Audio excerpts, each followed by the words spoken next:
Do we need Sounds to good. do Erica, do you the, want to?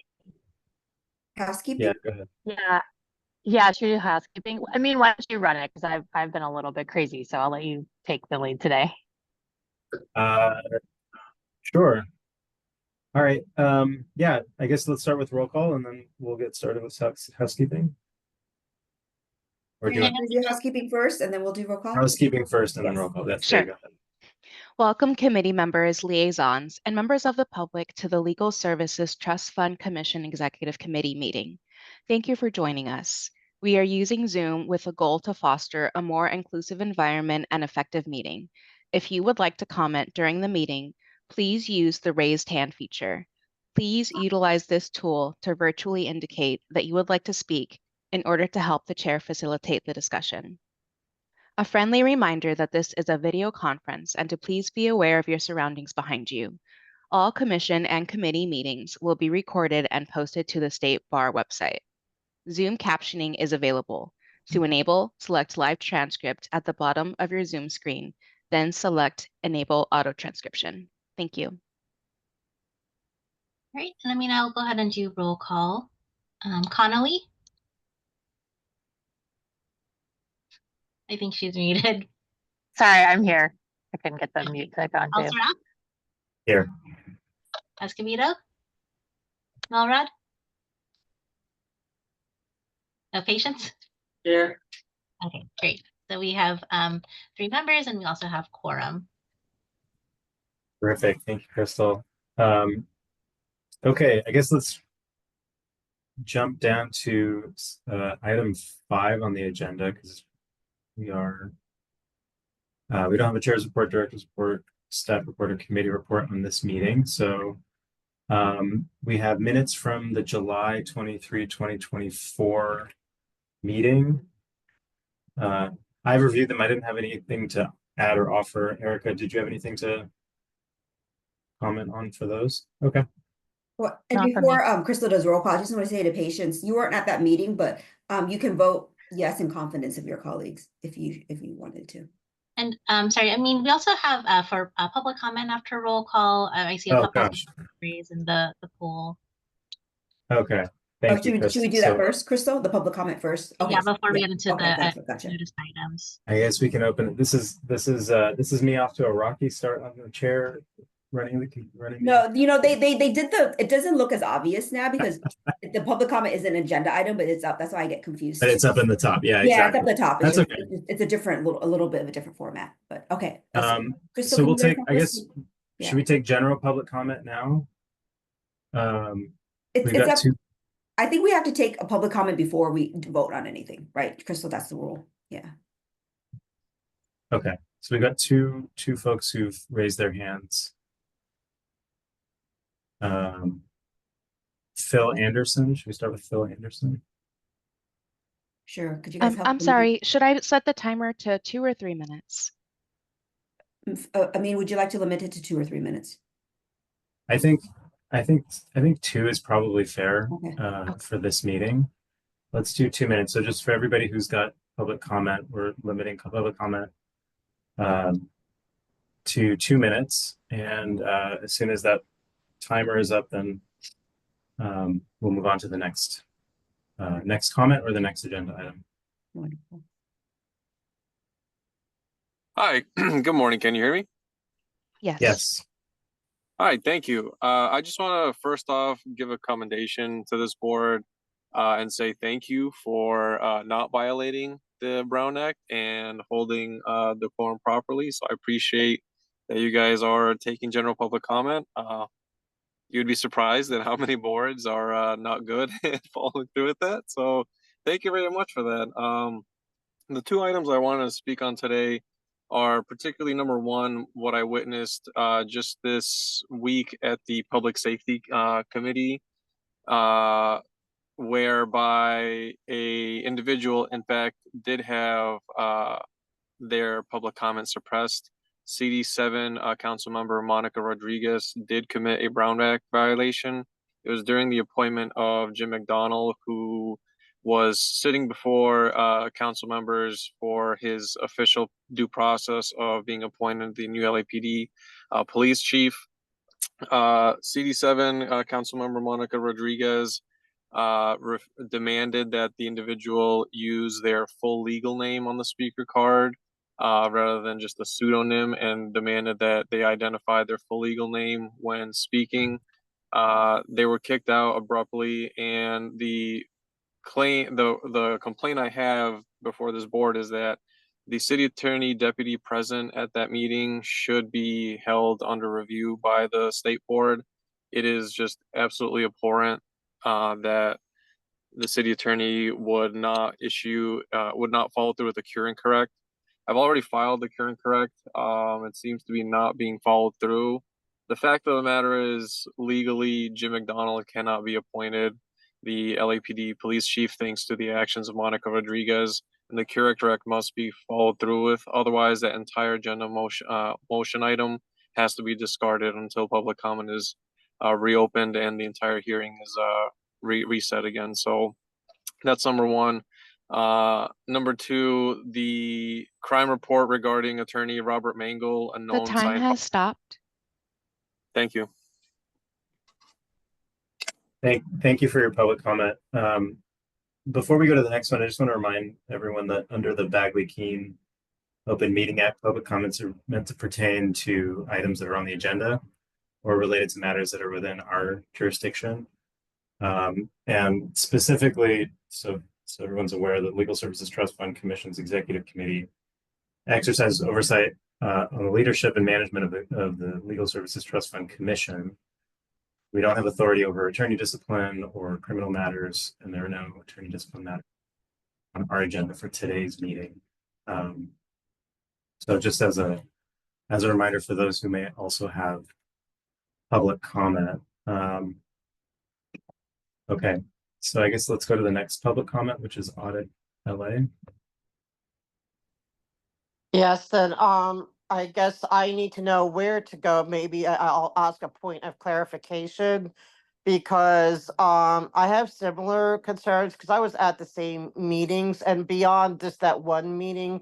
So I kind of I guess I dissolved trust. I'm thinking like public trust. I wasn't thinking trust fund, so I thought this was the appropriate committee. Sure. Sorry if I didn't read the entire thing. It's kind of early for me, but I do, as a point of clarification, would like to know where to go because it's not just the one occasion. I've seen numerous Brown Act violations, and like a lot of times, I'm going to say the board members maybe they don't know any different whether or not it's a violation or not.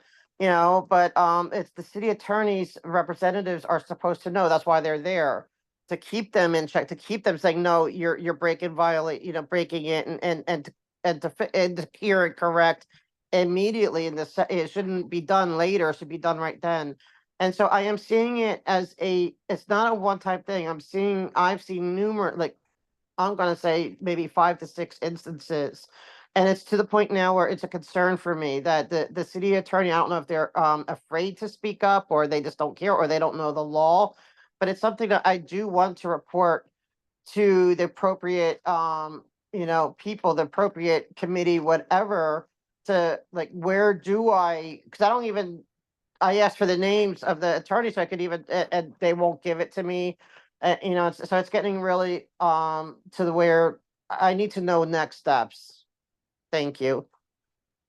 I mean, could I just respond quickly, just to Sure. direct the members of the public? I think one of our staff can put their email address into the chat, and then you can email them. But the person that we would direct you to, that will probably know best, is we have a public trust liaison at the state bar, and we'll pass along that email address. Or Shannon, if you know that person's email address, you can put it in the chat, and they can email that person directly. I don't see anything where chat, like to see any chat, like there's no, I have no chat okay. option. Crystal, do you have a creative? Chats are disabled for our meetings. That's Okay. our policy. And if you email, we have a generic trust fund program email. If you email there, then someone can direct you to the person at the state bar that handles these types of inquiries. So I would just Google state bar trust fund email. Do you know at the top of your head, Crystal? it's the email? trustfundprogram@calbar.ca.gov. Wait, they say it one more time, sorry. Sure. Trust fund program Uh-huh. at calbar.ca.gov. Thank Or you. you can find any of us that has our name, Crystal or I or Shannon. We're easy to find, and or if that doesn't work, then email us and we'll forward you to the right people. Perfect. Yeah, I just Okay. want that correct. You're right. Of course. Thank you so much. Okay, I'm take sorry care. if I was off topic. Thank you, though. All right. Bye. Thank you. Okay. All right. Looks like we've gotten the two public comments that we have with folks who raised their hand. They're seeming like there are no further public comments. Let's move down the agenda to number 5, which is the minutes. So unless there's any changes that Erica may have or any questions that patients may have with respect to those, I think we're ready to go for a roll call. Or I do can we make have the a motion? motion. Yeah, Yeah, I'll make the let's get a motion. motion. Erica. Okay, I'll second. Okay, and then I'll do roll call vote. Escobedo, Milrod, Yes. Elzeroff, Yes. Connolly. Yes. That's 3 yeses, 0 nos. Motion passes. Great. Thank you very much. Okay.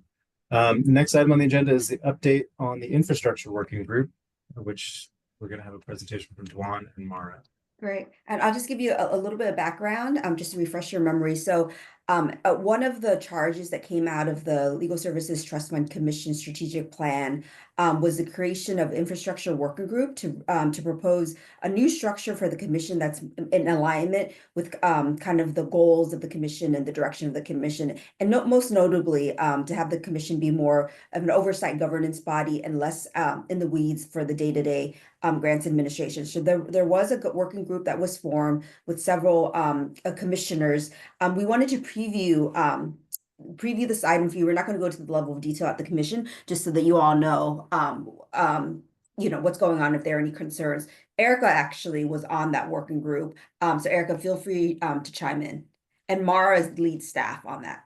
But I'm for brevity, I'm gonna do the quick overview. Mara can chime in if there are any, if I'm leaving out anything. So Mara, why don't you skip over the next slide? Let's go to let's skip over this slide. Skip over this slide. Skip over this side too. Okay, so just want to remind you, this is the current structure right now of the commission. We have 8 committees, and generally what we've structured is usually if it's a new grant or substantial grant, there's like one committee for each of those grants. And as you all know, some of the grants that have come through that were a little bit more fast moving has gone through XCOM, like the consumer debt and the CalHFA grant. But usually it's like one grant, one committee, and then there's also the rules committee and the executive committee.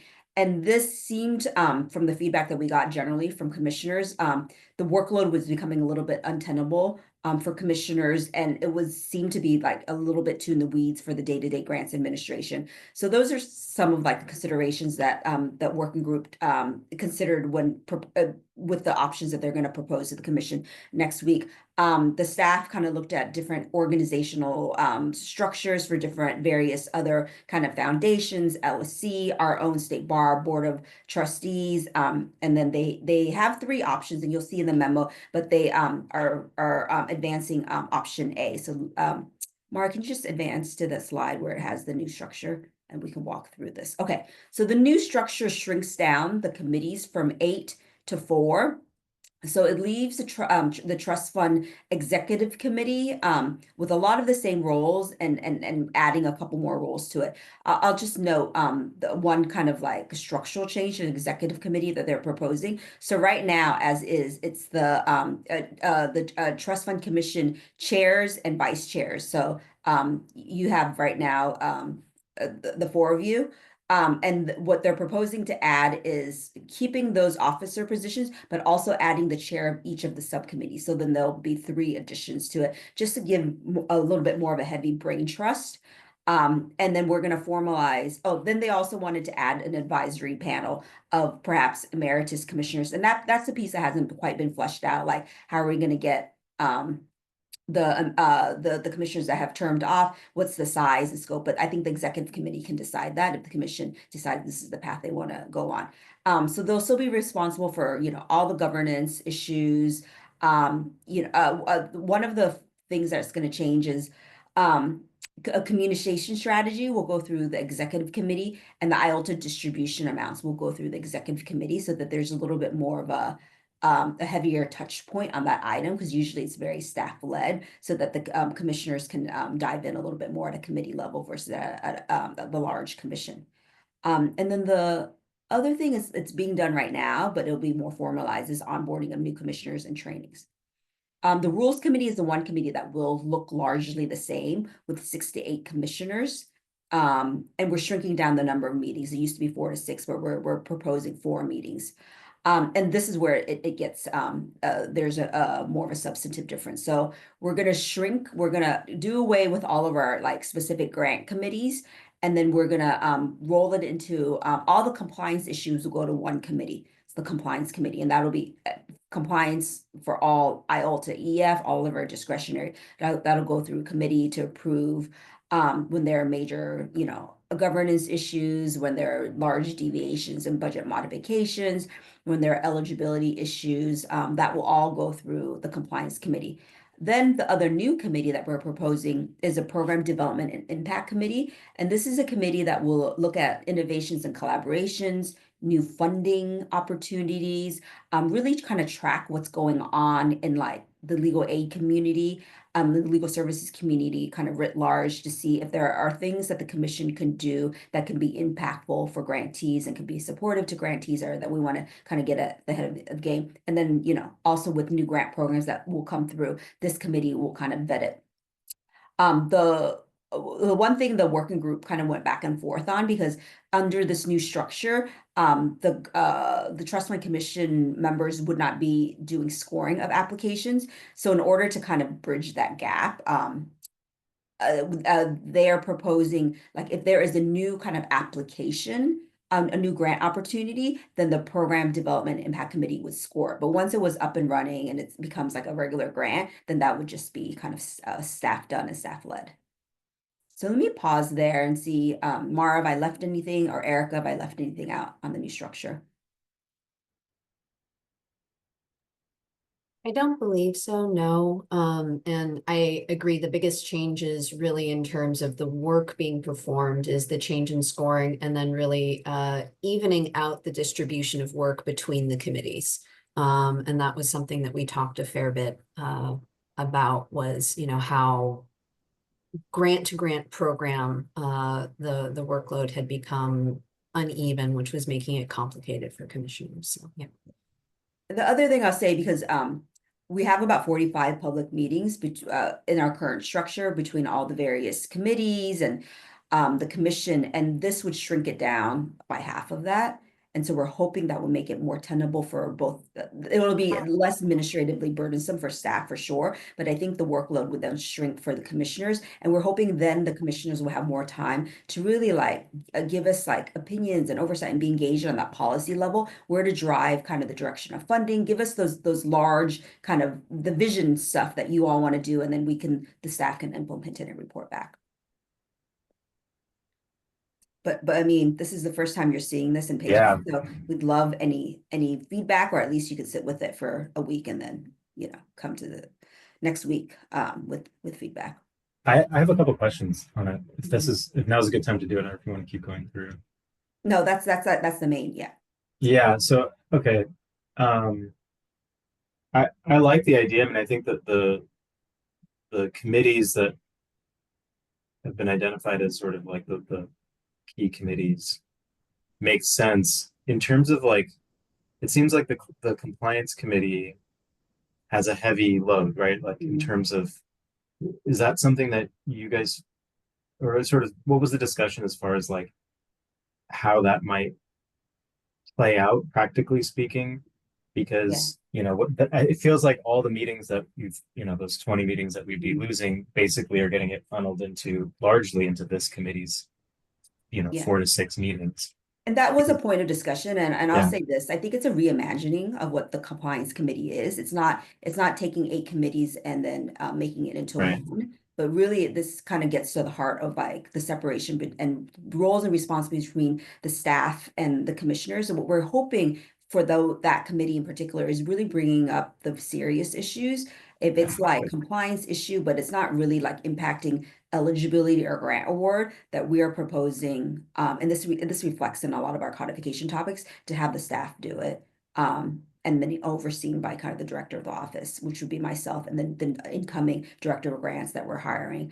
And then we really save the commission for those eligibility issues that really could throw a program out of eligibility for a particular grant or reduce grant size.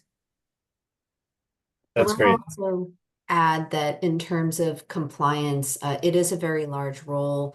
Currently, there may be hypothetical compliance issues that arise for a particular program that affect more than one grant. And so currently, that compliance issue, if it affects more than one grant, would be reflected in 3 to 4 separate meetings where it's a different committee and a different discussion. And, and so by consolidating, yes, it's a larger role, but it enables us to have that conversation once. And so really, like, we'd be reducing the redundancy and streamlining the work. And That's a great point.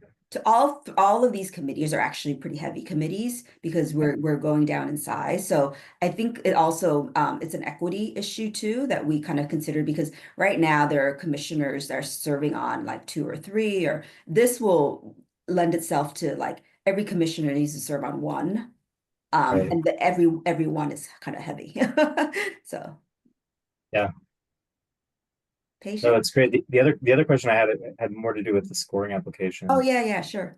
And the thought process there, because I can see kind of, obviously there's a back and forth on where to fit that in the process, and I'm just kind of curious, like what the thought process was, because so A was put it in program development and impact.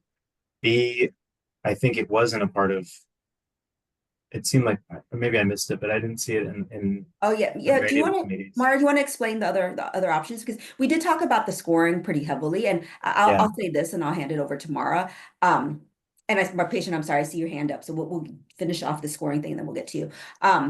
This is one of the things that we ping-ponged a lot back and forth. The staff proposal, and I think the committee, the working group agreed with this, but they thought it was kind of untenable at that commission level, was to actually have staff do all the scoring, even with new grant applications. We thought there would be an efficiency to that, and the staff have the historical knowledge, and we work with the programs, but we thought it might be untenable at the commission level because so many commissioners had been, and that might be maybe too radical of a shift. And so the kind of, I would guess, the compromise, or to make it more palatable for the commission in general, was to have a scoring element for new grants. I think that was kind of the compromise option. But Eric, I didn't want to speak for behalf of that. That was my sense from that working group. But Eric, yeah, I think it was. Yeah, all I was just gonna say is, like, I think there was the idea was like you'd have the committee kind of do the first pass to kind of calibrate, sort of what it is that the committee was like looking for on that. And I think the concern was if we step too far away, that would be, and then had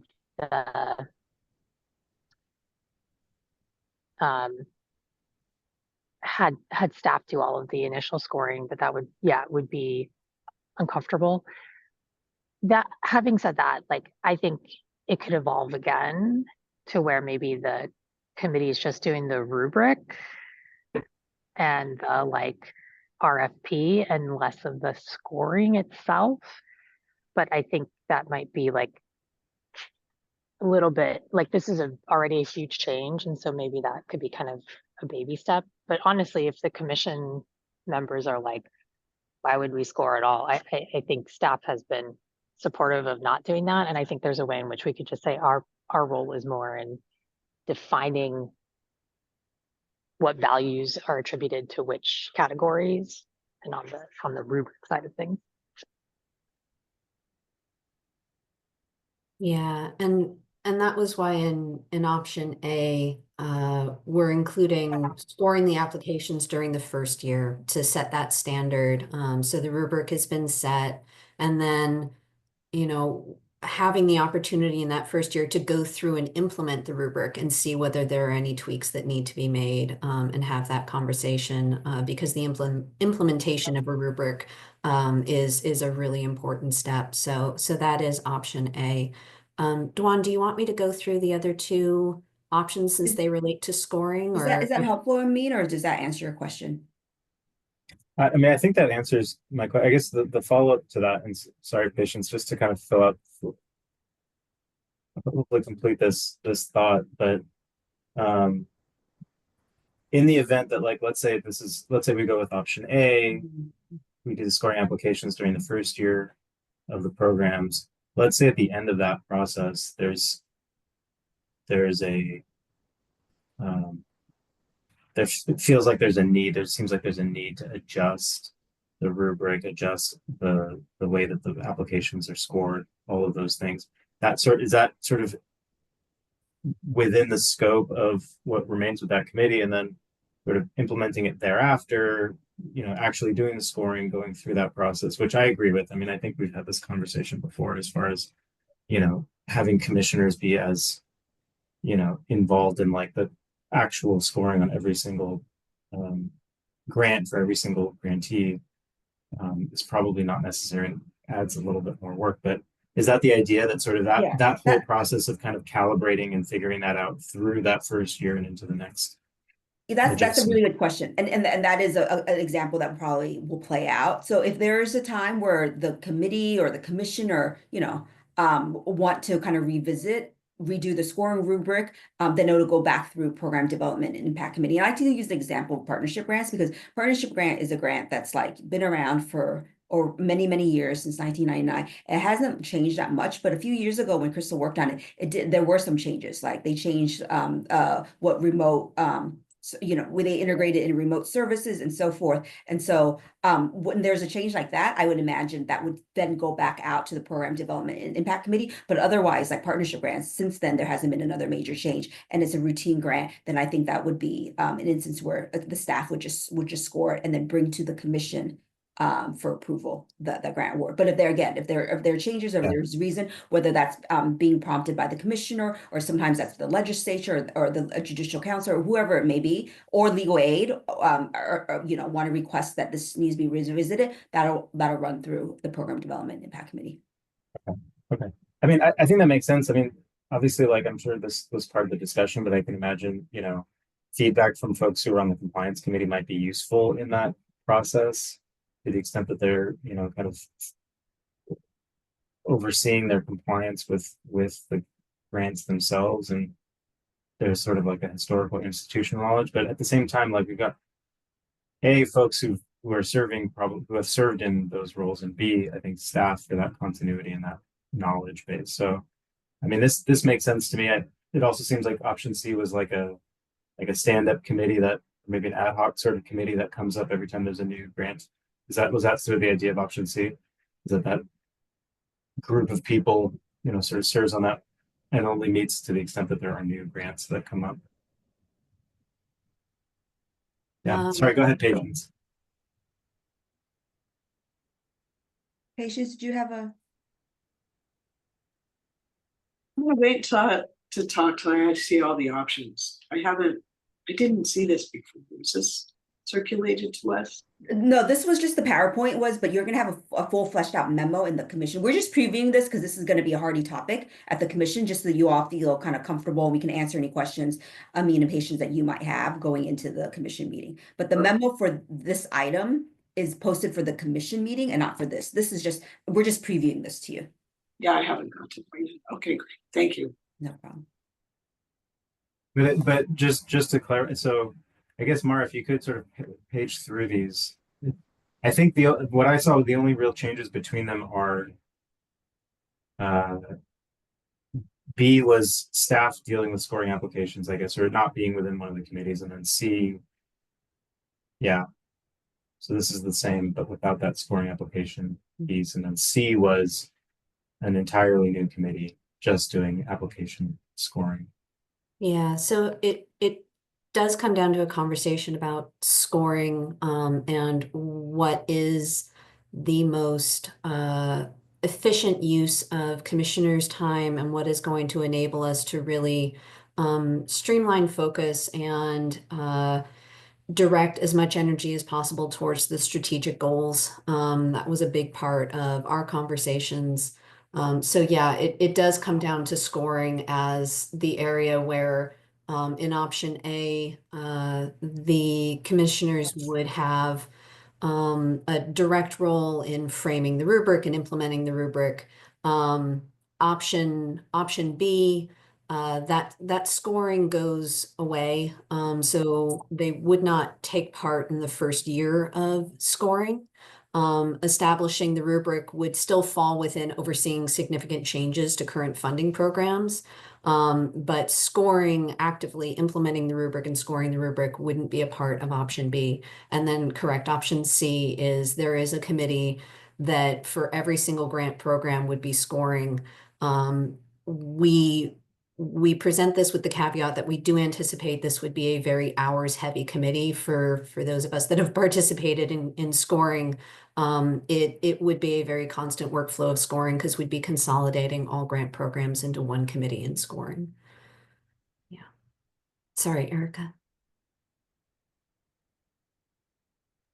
Thanks. And I think I know the answer to this, but I just wanted to clarify is like, and I'm supportive of not having a separate committee that just does scoring because I think it is such a heavy workload. And I also think I'm in favor of kind of moving some of that work or, a lot of that in the weeds work down to staff who is just very good at it.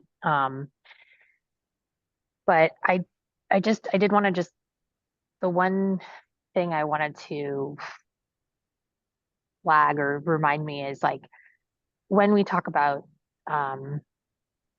like budget modifications in particular in Formula One, we're very generous with like allowing them. But when we do budget modifications on discretionary grants, there's like a little bit more review, right? Because in theory, they've been graded on and got the grant based on a particular allocation of the fund. And so if they're going to do something significant, sort of either changing among the lines in a year or between years, there's a little more scrutiny. And I just wanted to make sure I understood that would still go to the compliance committee, right? That sort of budget modification. But the idea would be whatever staff had scored would be kind of the ones educating the compliance committee as to why the budget modification is appropriate or problematic in light of the that's still goes to the compliance committee, but again, we're just saving really for the commission the more serious, I guess, deviations or more substantive deviations. Like if they're doing contract service, that's not what we're worried about. I think, but there was like, I know there was at some point some issue where like an organization like hadn't spent any of their grant money for like the first couple of years and then wanted to move it all. Right. And so like that would go up. Okay. I just wanted to, like I said, I sort of envisioned that was right, but I just thought I would make sure I had that correctly. Yeah. And especially if they, that I think what you're referring to, they hadn't spent like 100% or 75%. Yeah, that's right. That's a serious compliance. Yeah. I just meant like more because it sort of interacts with the scoring element. Just wanted to make sure it's really a compliance issue. It's a compliance issue. Yeah. Right. Exactly. And it's great because then if staff is sort of the one doing a lot of the scoring, then they can kind of educate whichever committee, if there's a problem, to like do that. Great. Yeah. I mean, there's a little bit of blurriness, but how I see is once the grant is made, it's out of program development and impact committee and the staff, which is Chris, that is going to handle that committee, and goes to the compliance committee, which is staff led by Heidi. So there's, even internally, there's sometimes Heidi and Chris and I are like, oh, who should do it? So there's a little bit of blurriness, but that's where I see it. Once decisions are made, grant agreements go out, it goes to the compliance committee. Patience?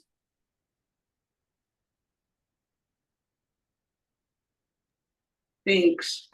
I want to commend the staff, and there are probably literally an infinite number of ways you could have repositioned and rethought and reassigned, and this looks really solid and smart. I personally am delighted not to have the prospect ever of serving on some committee that's scoring application, frankly. So full disclosure. So, and this feels like the kind of things that commissioners ought to be doing, and the staff, you know, I have in mind, I take Amin's point about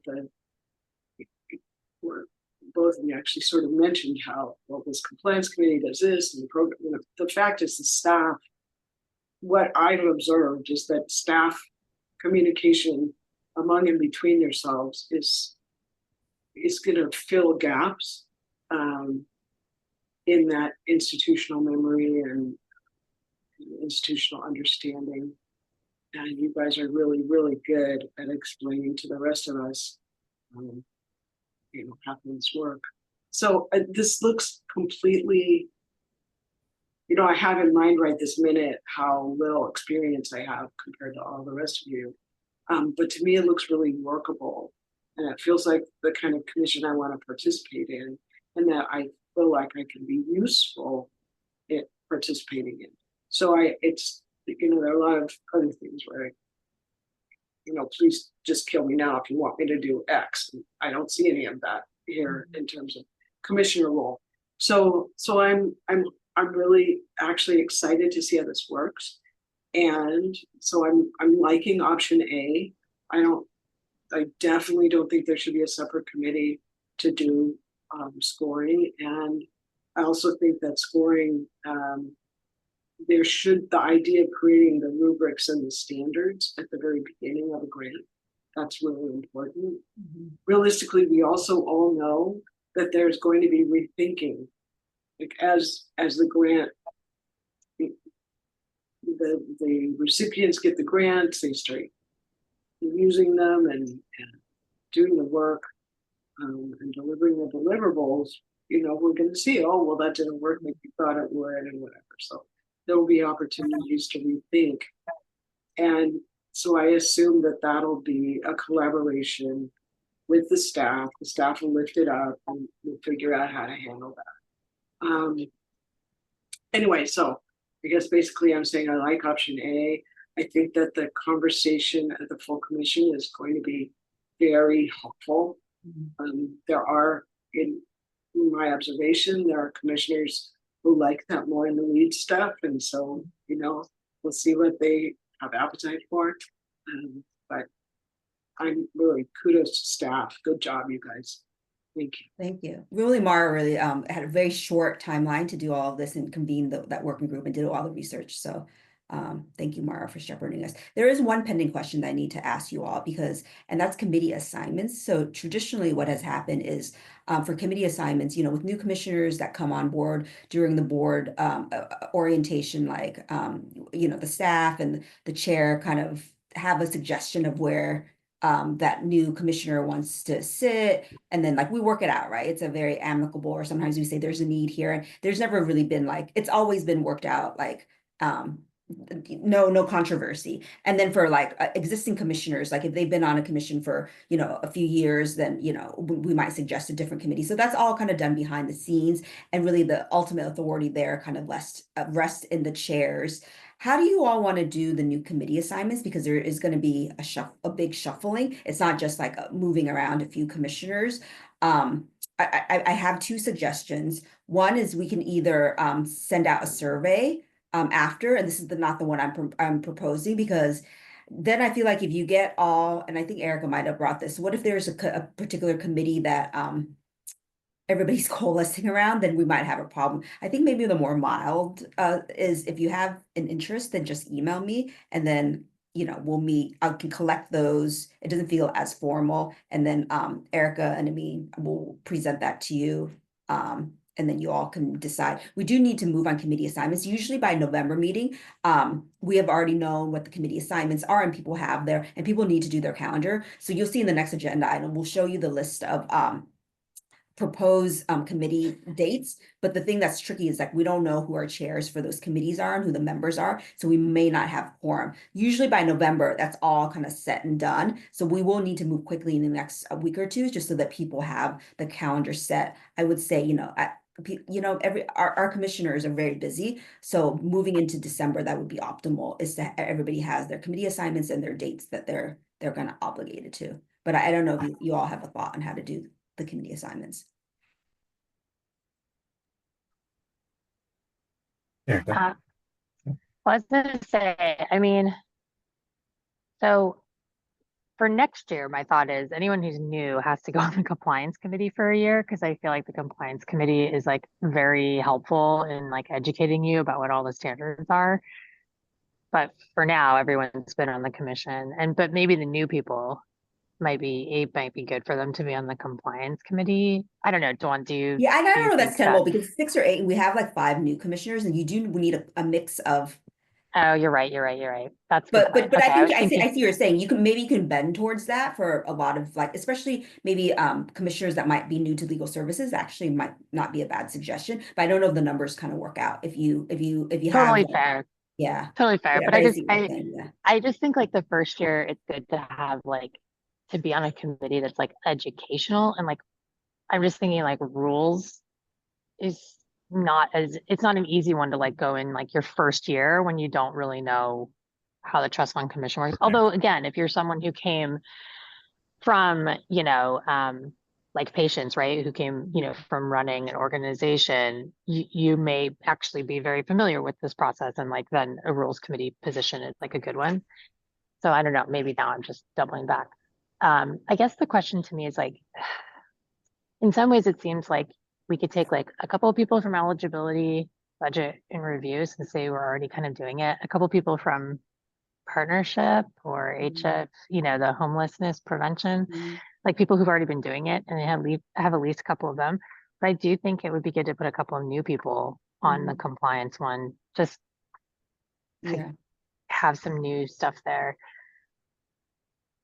Rules committee, I'm assuming, would it grow, or would it just stay the same of what We we think have that now? number works, that 6 to 8. So how it works out, Okay. because we have 24 commissioners. So the math should work out that everybody's on a committee, and then it'll work out that it will be 6 to 8 commissioners on each of these committees. So that's why we're thinking the equitable thing, that would be kind of equity amongst like the work. It's not going to work perfectly, right? Compliance committee is a very heavy committee. Yeah. Yeah, and then whoever's chair is on 2, right? Because they're running their committee and they're on XCOM. Right. Yeah, exactly. Yeah, Yeah. okay. And then the program development. Yeah, I don't know. I think getting some interest, like taking a poll, but like my suggestion would be is try to mix some of the people who already have some of the compliance stuff, and So let me refine my question. Do you think we should send out like a formal survey, or just have like an email? just an email. Just an email. Okay, that was my gut too. And then for the chairs, I was thinking whoever's interested can submit a statement of interest, like a paragraph or 2, and then you and Erica can review those and see who you want to appoint for those. I think this is something to raise at the full commission. The survey work, That's good. People have some idea of people have a fairly clear idea of what's going to be expected from them, and they get what the committee is about and what its subject matter will be. And I have to say, the way I learned about what it would mean to be on the rules committee was by talking the ear off of a couple of very Duan, and I can't remember who else was trying to explain to me what all goes on and how it works. So I do think that people are going to have questions, and so it makes sense to me, I guess, to do once the full commission has thoroughly chewed through this. Presumably, everybody will have a pretty clear idea of what's what. Hopefully, but especially somebody who's new, they very well may want to also have a conversation with staff. Sure. And what we could do, we would build it in, Mara, the presentation. Why don't we invite the staff chairs for each of those committees to work with you when we do the intro, when we do get to this option of what those committees will look like, and they can answer questions. And then obviously we're available after the meeting if people want to like get more information. Yeah. I mean, I think for logistics, my recommendation would be is like, if we do the presentation on next Friday, is to give them maybe until the next like Monday or Tuesday to kind of like tell you. And then people who feel strongly will reach out. People who do not feel strongly will not reach out. And Yeah. then And then we'll go from kind of, there. then by mid-November, we'll know sort of everybody, you know, Yeah. people who feel strongly, people who don't, and then we can do an assignment and then just, that'll be it. Okay, Does that make sense? that So that works. before Okay. Thanksgiving, we have all the committees kind of set. Yes. Yeah. Oh, that would be a great goal. Yeah, by Thanksgiving. Okay, let's work towards that, and then Mara, we'll just remember to present that too as like procedurally what's going to happen next. Okay. Okay, great. And I you're think that's a welcome great- to, Yeah. yeah, and you're welcome to volunteer me as someone who can talk with them about it too. Wonderful. Thank you. Yeah, I mean, I think staff is probably better Yeah. situated, but since I was on Yeah, the yeah. That working, that's I'm actually, happy. yeah. Or maybe you know, I don't want to offer you a patience of me unless you feel, but maybe the XCOM would Sure. be good. Anybody in XCOM might be a good, also another person. Yeah, happy to. And I think the one thing I would add just to all of this, I agree, is that maybe should we create some threshold for chairs that's, I like the idea of a statement of interest, but in terms of like having been on the commission for a period of time, maybe something like I 2 you know, I years. thought about that, but I don't think you should because Okay. I'll be honest, sometimes it's hard to get a chair position, and some of our commissioners are coming with a lot of board experience or a lot of legal services True. experience. Like somebody That's a like good point. Patience, I'm sorry to embarrass you, Patience, but Patience probably could have chaired honestly her first year. And if there's nobody interests and we're just because, you know, like I feel Yeah. like that might No, bother, I but know that could be a consideration, right? I think obviously if it's like I a think contested, yeah, like as internally, we're talking about it, maybe yeah, thinking yeah, about yeah, that yeah. as a factor for sure. Yeah, exactly. As a factor. Yeah, yeah. But Yeah. I don't know if it should be personally dispositive. No, but I love the idea of a statement. And it doesn't, maybe not something that needs to be extensive, but something Not that formal, says why just they want to do it. yeah, Yeah. just why and like Yeah. maybe some tidbits that we might not know. Like I think a lot of us Mhm. know each other, but you know, there might be something maybe they served on a you know, something akin to an IOLTA program and we weren't from, you know, stuff like that I think is really helpful. Can I ask one more clear? I know we were spending a lot of time on this subject, but just one quick, was there a discussion about kind of what the role of the advisory panel would be? Or is it just sort of like having a place, like a body of folks that have served on the commission to, you know, have as a resource if necessary, if something comes up? I think a resource, and that's the one Yeah. piece that admittedly I think needs refinement in terms of what that is and the size and the scope and like the frequency because yeah, are they just, you know. So here's the thing, the reason I think this like, and it could be nothing more than maybe you have them meet once, maybe twice a year max. But one of the things I feel like we have not done as a commission is capitalize on our alumni very much, especially our alumni who, you know, were very useful or very like positive. And like, I think if we have, you know, a good like advisory board that one can provide you know, so that has like institutional memory so that if you're like, why did we do this? You have someone that you can call up Mhm. on the advisory board, right? And be like, let's talk it through. I mean, not that Dawn and her team obviously knows like everything sort of backwards and forwards, but sometimes it's useful just to have a commissioner, you know, who kind of had some thinking on stuff.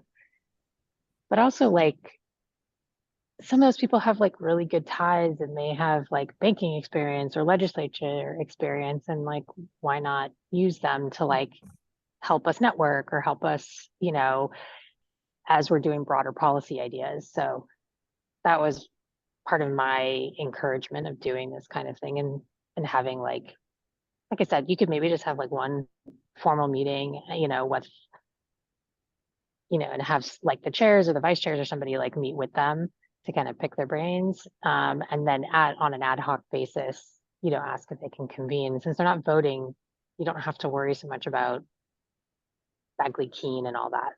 Yeah. Requirements as well. That kind of makes sense. It's just more to use them more effectively. I think it's a great idea. And I know we've all had these discussions. I think it's a great, they are a great resource. And, you know, I imagine there'll be years or issues where, you know, it may be more helpful to get them involved or to pick their brains or to kind of get them activated. Maybe we invite them to an XCOM meeting or something along those lines as a way of, you know, I don't know what the like formalities necessarily need to be, especially if we're not in the Bagley Keene space with them. But I think if we're involved, it might add. I don't know. We can work out those details. But I love the idea. Sorry, Patience, did you have something to add to it?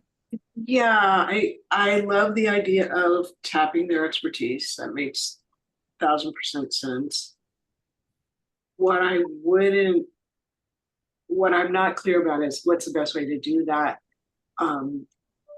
Any kind of meeting where we don't have a specific ask of them is an imposition. That's a fair point. So I don't, you know, unless we're gonna have you know, an informal dinner where we get to know each other after a commission meeting or what, I don't know. I mean, the rest of you have a much better sense, but I couldn't say to you that I know, like, I would call on this ex-commissioner if I had this kind of an issue. I don't know who knows what or where everyone's expertise and interest lay.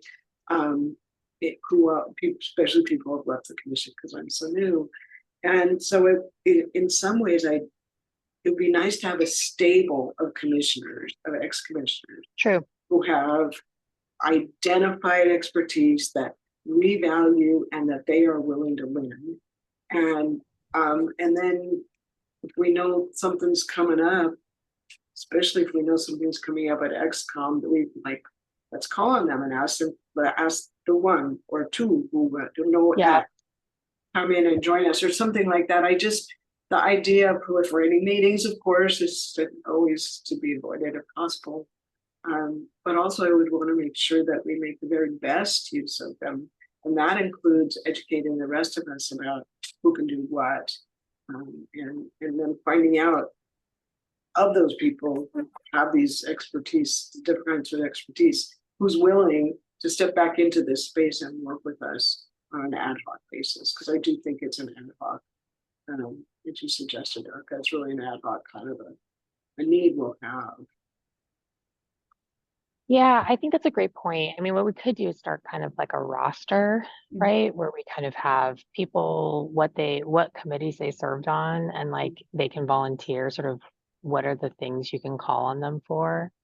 Yeah, I was thinking that too. Like we send out a blanket email, maybe a survey, like their level of interest, their, you know, these are the things that we keep that in mind as we, and are they willing to, you know, participate ad hoc or be part of and you know, we can figure out the survey questions, but that's what I was thinking. Yeah.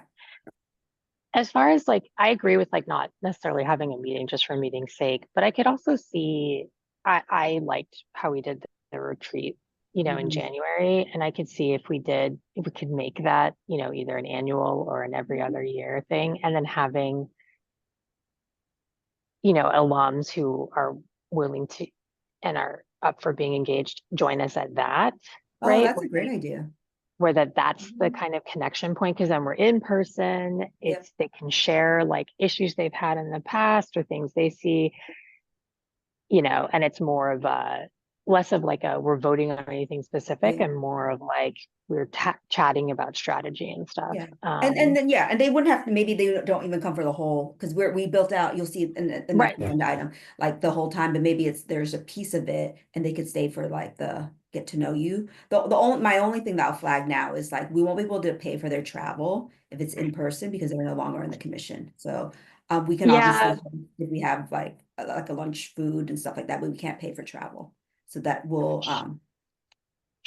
but we could also might be an equity issue there. Yeah.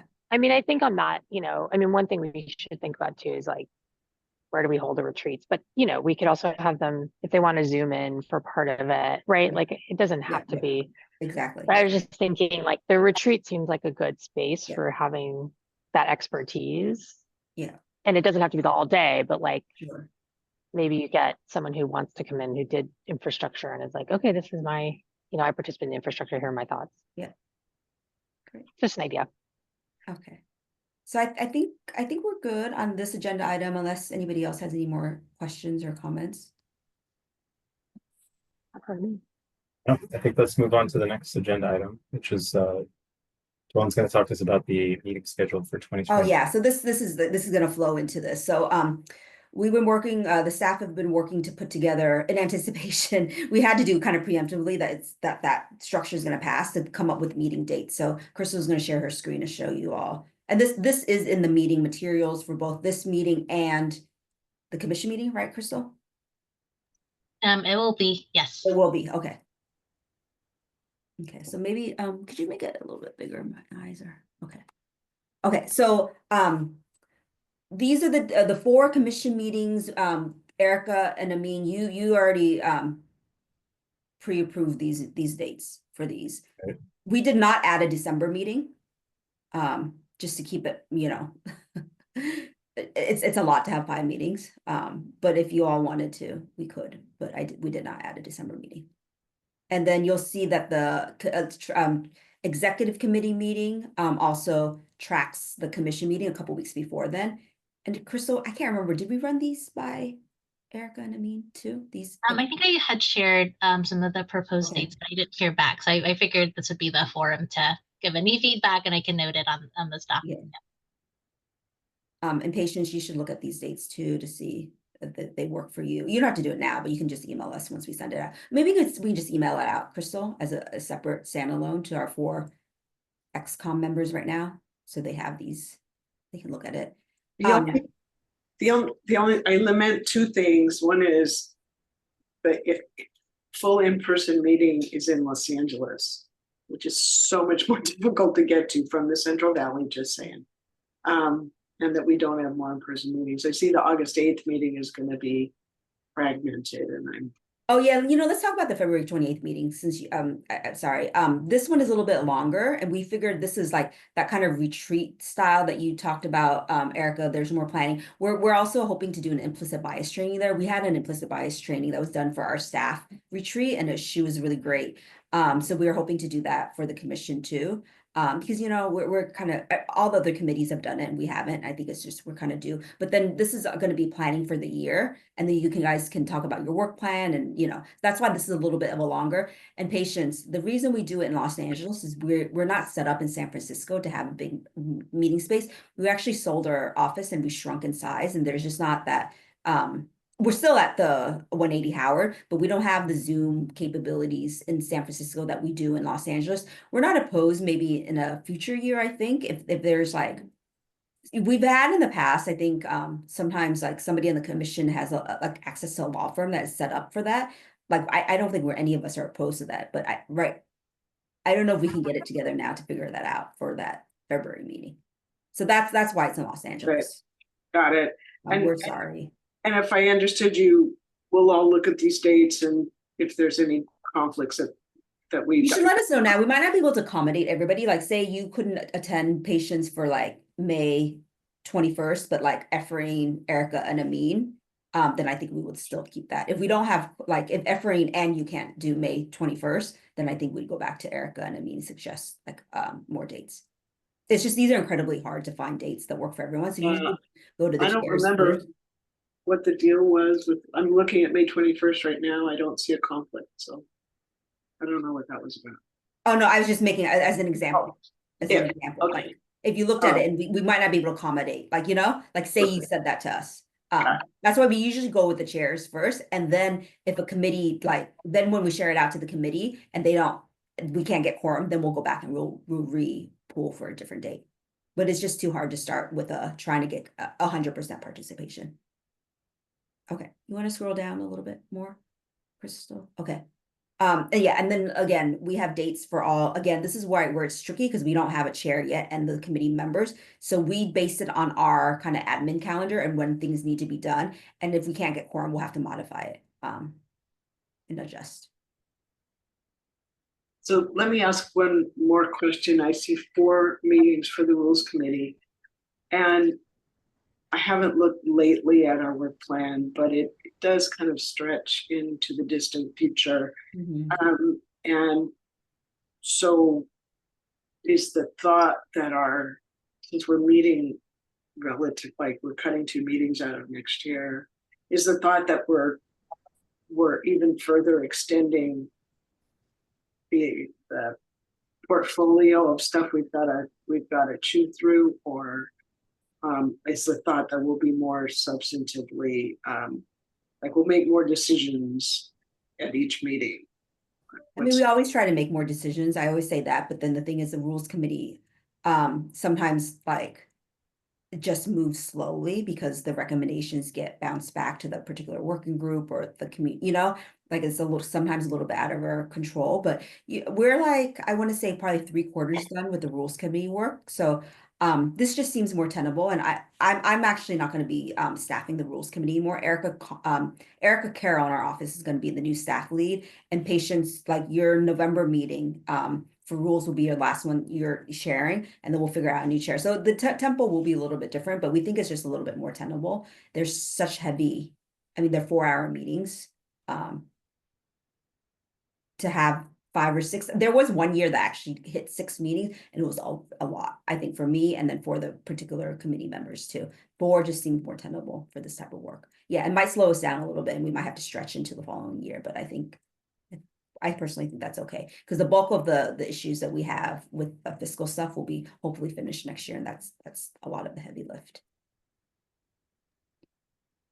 I will say, I know that the rules committee was sort of formed based on the work plan, but I envision that it'll kind of continue even past the work plan, because and its like name may change, but I think there's always going to be like tweaks or things that come up, or if like new guidance or something like that. So I think it's actually good for us to have a group that's like their job, and it may be that it shrinks down to 3 times a year or something, or they're only like 2-hour meetings. But I think, given that we're trying to be more transparent and have everything laid out more clearly, I think we're just gonna, as an agency, kind of always have some opportunities where we may need to be sharing things or reacting to things. Okay, so that's, we just wanted to give you a preview. And then again, this will be more meaningful, I think, also to the committee members once they have their committee assignments, but at least they'll have the commission meeting to calendar the 4th. Okay, great. Perfect. Thanks, Swan. All right, next one is CalHFA. Budget. Oh, and I actually didn't know this, but I got Teams from Chris saying we don't actually have budget deviation, so that there's no agenda item for that, Chris. Is that correct? That's correct. Yeah, I added on there just in case, but none at this time that require committee review. We can review. skip that agenda item. Great. Perfect. Most efficient agenda item. Yeah, you're welcome. Thanks, Chris. Okay, so the last one is the agenda for November 8th. Great, yeah. And I have it on here, so I can share my screen if you would like, or I can just point you to the things just to draw your attention to for next week's meeting. Let me hold on, get my notes. Yeah, if you could share it, that'd be great. Okay, let me pull it up, because I'm sorry, it's not going to be easy on the eyes, because this is a format from the I noticed the website's a little different. The website, it's just Dawn, I can share my screen to the website version. Oh, yeah, okay, sure. That we refreshed a couple of things, And again, the website, I know it's a new like program they're using, so we'll have to get used to it. Okay, so I'll just flag for you that in my director's report, I'm going to do an update on IELTS revenue. So we ran the numbers because if you've been following, interest rates have started to be on decline. Last month, it was dropped 50 basis points, so we're down at 5%. And there's been kind of suggestions that there's a couple more meetings this year with the Federal Reserve that it might drop interest rates further. So we built in kind of we did the numbers, and I'll show you. We're still very good for not very good, but we're good for the revenue for the remainder of the year. So we'll be able to make our grant obligation for the 2025 grant payments of that $252 million. It is cutting it a little close for us. I think we had projected 187 million, and we're going to be pulling in I want to say 205. So that to us feels a little close, even though that might not feel to you, because if there's more drops I think we're okay because it's at the end of the year, but had that happened earlier, we'd be really tight to kind of make cash flow. But we're okay though for 2025. There won't be any considerations of cutting. We should make that pretty well. Then for 2025, this is where it gets really hard to kind of predict. So we had this past week, gosh, this week we actually had a conference with legal aid attorneys and advocates, and we did a pre-conference with ED. So I actually shared numbers that we ran in our office for projections for 2025 and 2026, just so programs can know. We'll share those numbers with you, but pretty much we're projecting to kind of pull in over $100 million, but we're not going to be able to, we don't think we're going to be able to do those big distributions. It still be large, but not the 252 large anymore, probably half of that, which is still very large. And this is I try to keep reminding people right before the pandemic, that year was our it was a record high, and that was 55 million. So at some point it's going to go back down to that level. We're hoping it never bottoms out to like that 8 or 10 million, that the new kind of bottom out is 30 or 40 million, but that remains to be seen. So we'll share those numbers with you. We'll share an update. We had a great California State Interagency convening that both Erica and Amin went to. Was it last month? 2 months ago now. And we'll share that. Okay, then skip. Crystal, keep scrolling. And then we have a slew of consent items, and this is all kind of your run-of-the-mill grant work, budget, a lot of budget revisions here, and grant closeouts. Okay, keep going. Okay, so here we get to the voting items. So the 7.1 is the one that we just previewed to you with the restructuring of the commission. 7.2 is there were 2 programs that I don't know if you recall that we did not approve eligibility for IELTS and EF. So they have requested a reconsideration. But we don't actually have flexibility in this. We conferred with OGC, and there's the schedule's deadlines say that the commission can't actually accept a budget beyond when we run the allocation. And so one of them actually still hasn't given us their audit, and the other one it came in after we had ran the allocation. So there's really no flexibility, but we'll because it's a reconsideration, the commission should kind of review that a little bit closely. Reporting, that one isn't too controversial. We're suggesting some new reporting requirements, especially for IOLTA, given the large distribution. We took off 7.5. Okay, 7. Let me talk about 7.5 a little bit. So 5 years ago, the State Bar published a justice gap study, and they're in the midst of refining that and republishing that justice gap study. We are right now, some of our staff members, Erica, Elizabeth, and Crystal, had been working with our Office of Research and Accountability to kind of administer that the survey for the justice gap study, and we outsourced it to NORC.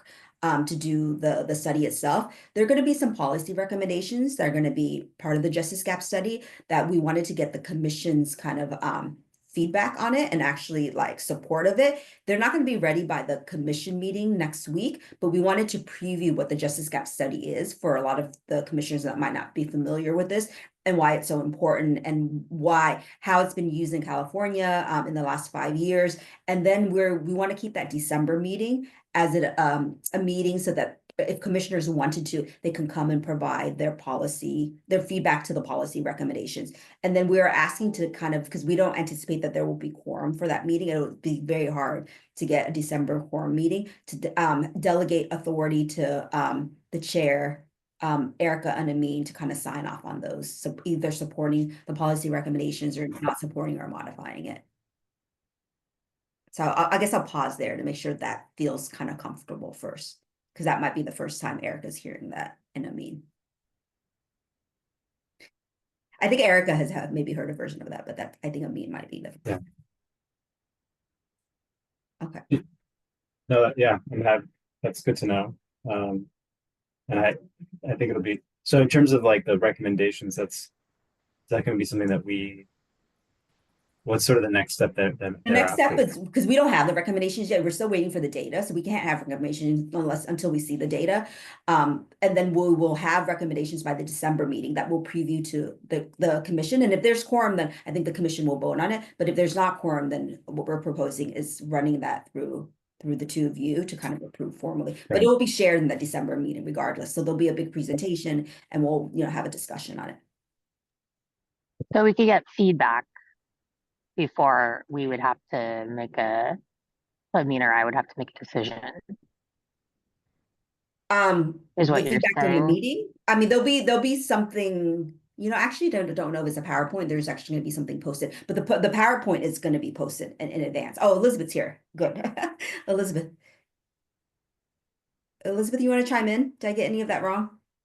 Hi, sorry, I'm so late. But I'm glad I was able to pop in for this topic. So yeah, so our goal is to have policy recommendations to present at the December meeting. However, there is a chance, because we are seeing a little bit of delay with some of our researchers that we're working with. There is a chance that they may not be complete by December, and so that is why we're asking that the co-chairs have authority to approve the recommendations. Should we get to the point where after the December meeting, if there isn't quorum, or if there's still some refining we need to do with the recommendations, that Amin and Erica would be able to provide that guidance to us. But I think at the December meeting, you'll have enough information that the commission will know at least the directions we're going in. Great. Yeah, I just wanted to make sure, I just wanted to make sure like there was an opportunity to get some feedback from the commissioners about kind of the general direction, so that we're not sort of like way out on a limb on our own. Of course. And it I sounds think like that's what we're what hoping we've the got, December and meeting. that's fine. Yeah, that's great. That's great. Yeah. That's all I wanted. That was what I was asking. Okay, great. And these policy recommendations, like the last Justice Gap study, there's a policy recommendation around like increasing summer fellowships, because that would increase the pipeline for legal aid attorneys. And then we made that happen. So we were able to use that policy recommendation to advocate with the legislature. And Elizabeth led this effort to convert that $5 to summer fellowships. And now that $5 is $10. So, and what we have, is it 80 fellows, right, Elizabeth? Yeah, for 2024, we had about 86 fellows. And then, as you all know, there was a amendment to that statute. So for the 2025, we hope to double that. So we're very excited. Yeah, That's so this amazing. is where I think it's like will be really great for the commission to weigh in, because some of whatever comes out of those policy recommendations, I can imagine maybe there are a couple of things there that the commission will want to lean into and build out their work plan in terms of the support that we give to programs and the access work that we do. So we'll have that. It's in connection with our planning meeting. You'll have that in December, but Elizabeth, for this November meeting though, next week's meeting, she's going to do a small presentation, just so people know what the Justice Gap study is. Yeah. That term might not be familiar. For December's meeting, we're going to remind everybody about the 2019 study, talk about some of the policy recommendations and activities that we've done to implement since 2019, and then talk about what we're doing for 2024. Perfect. That's great. Yeah. Thank you. Great. Okay. And then the admin calendar, and then our 2 liaison reports. So, okay. Chris, I think you got on share screen. Okay. So I had a quick question, just to Patience's point, and at the risk of sort of adding in a huge administrative burden, I do feel like the Central Valley doesn't always get the most love from as far as logistically, I suppose. In terms of feedback and input, obviously, like that's something that we do. If we were to try to do something like a meeting in the Central Valley, if we could do that logistically, is that something that we would, how would we? You could. There's a couple of considerations. I'll say, like, it's not just that the meeting space. Generally, it's cheaper to have a meeting in LA because catering is cheaper. Half our staff is in LA. You'd have to fly then. I mean, we could do a cost. I mean, the truth is, we have admin, like but we like to be as cheap on the admin as possible because the money that we don't spend in admin goes out to programs.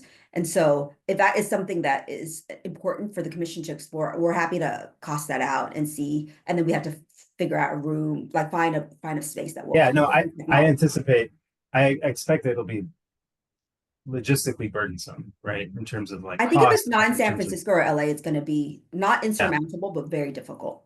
right. Because we also have our tech support, like we have to, that's why I say a law firm. We've done some, like the legal aid agency roundtable was at a law firm, and they usually have technology that's set up for that. Yeah. But yeah. Yeah, and that worked out well. I don't know if there are similar setups in like, I just want to say, I mean, you get all the credit for just suggesting it. The commission would probably lose its mind. Kind of the general consensus would be what? So I'm not asking that. I mean, it's a little crazy, but I just do detest the commute. Is San Francisco no way easier? to do it, whatever. Is San Francisco easier for you patients? I'm sorry? Is San Francisco? Much. I hop on a train at 6 o'clock in the morning. I'm in, I have a little walk before I get to Howard Street. It's very convenient. So that feels more tenable, like to rotate it. It'll be a little bit more effort, but not as much effort as the Central Valley because, the staff is already up there. You're not flying everybody to like the Central Valley, right? It's just the other staff that's coming up, and then commissioner, and then there's more options, I think, for spaces. I mean, I don't know if your office has one a space in San Francisco, but we can reach out to the commissioners that are part of a law firm and see. Who knows all the great spaces is Chris. The one justice used to, they used to put us in, our meetings were in these super, 30th floor with views of everything. And there's some nice law firms in downtown San Francisco. There's, you are. Well, it's always nice if there's a nexus to one of our commissioners, though. We're merging. Our firm is merging with another firm, and we're moving into their offices in San Francisco, which I think are bigger than what ours are now. Oh, okay. I'll find out what that looks like and see what that space might seem. I do think there's an element, and I don't know if this is maybe something that wouldn't necessarily be accomplished, but I do feel like there's an element of like, a connection between folks who are steeped in LA and San Francisco with the Central Valley that I think has kind of permeated. It's an issue that I think is something that's relevant to the work that we're doing, and whether we connect it to some kind of like monitoring visit or a presentation or meeting with one of the legal services organizations that operates in the Central Valley somewhere, or maybe it's just encouraging people, more to do more monitoring visits or participate in the monitoring visits.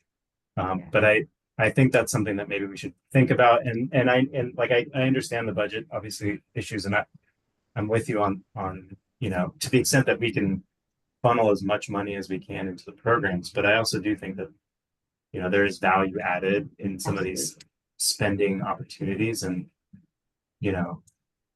that was another just sort of question, and maybe it's something that we can talk about later, is sort of like how the function of some of these committees requires some outlay of funds, right? Whether it's if we do a communication strategy that involves bringing a consultant in, or the policy and development committee, or whatever that committee is called.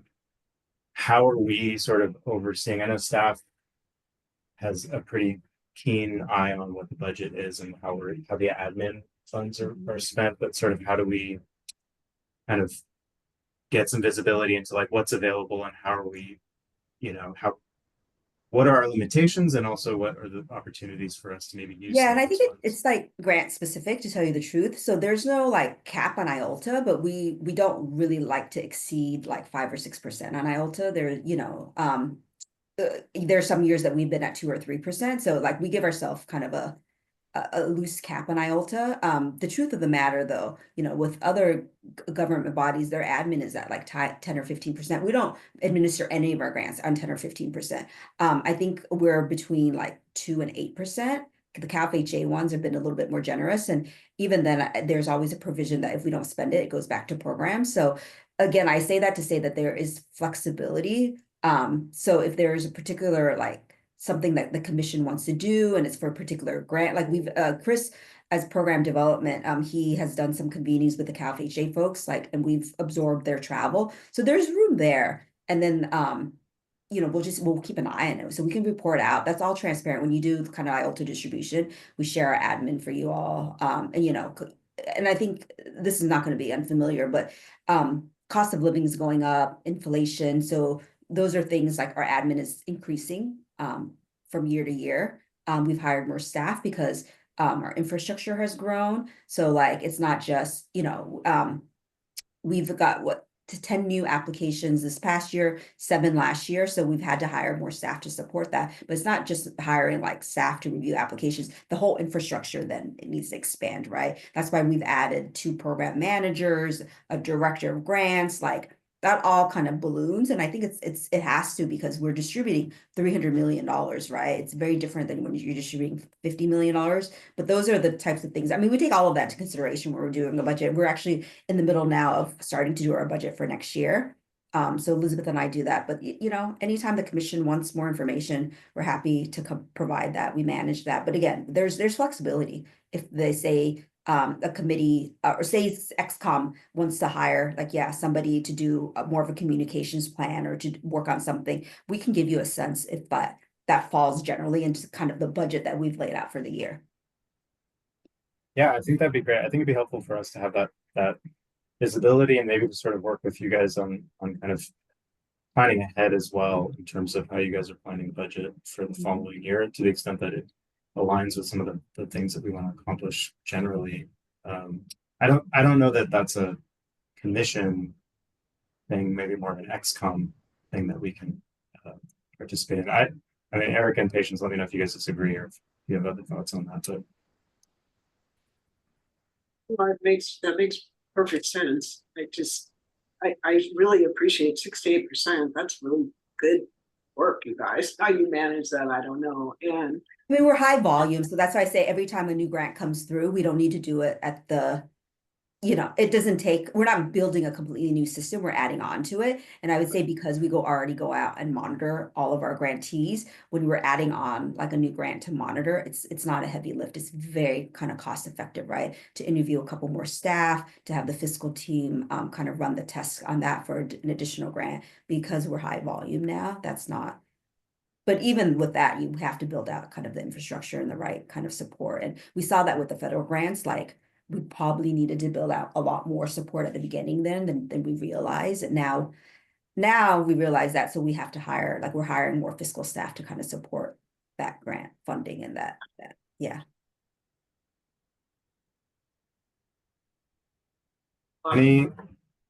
Go ahead, Patience. Okay. Any other comments? I think we've gone through the agenda. So thank you, everybody. Thank you for all the updates, for the discussion. We'll see everybody in a week. Meeting next week. Have a great weekend. Great. Thank you, everyone. Take care. Thank you. Take care.